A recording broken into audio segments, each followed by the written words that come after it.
Siyam na luto ng dinengdeng na may iba't ibang bersyon at presentasyon ang ibinida ng bawat barangay, asosasyon at iba pang kalahok sa makulay na selebrasyon ng Dinengdeng Festival sa Agoo, La Union. Ito ang tampok sa 101 Ways to Cook Dinengdeng na hinusgahan ng mga piling hurado. Besides from yung traditional na mga gulay, so ngayon maraming na-introduce na mga bagong gulay. Nag-infuse sila. Like yung guyabano, para siyang pakak din. Hindi yung hinog, yung natangkanan sa Ilocano.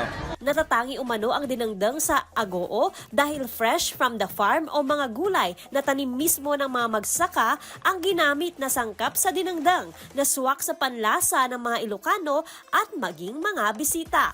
Ang Agoo is established noong 1578. So mula noon hanggang ngayon, etong dinengdeng part ng buhay namin. Simple ang dinengdeng. Maski dalawang vegetables lang, pwede na. May bugoong. Yung bugoong namin dito, very fresh na ginagawa. Kasi nandyan lang kami sa coast. Meron kaming coastal area na sagana. Ang bunamon o kaya yung galunggong, pwede rin. Armang. May kanya-kanya ring napiling sahog ang mga kalahok para maging kakaiba at masarap ang kanilang bersyon ng dinengdeng. Fresh po kasi yung mga vegetable namin.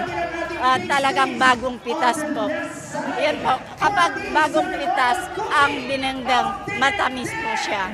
Yan po yung talagang technique po sa dinengdeng, fresh na iluluto mo. Highlights din sa selebrasyon ang giant banga na pinaglutuan ng pangmaramihang dinengdeng. Ang mga nilutong dinengdeng, masayang pinagsaluhan ng mga residente at maging mga bisita.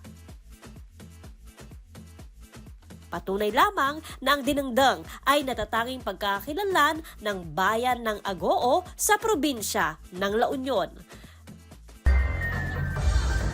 Joan Punsoy, Balitang Solid North.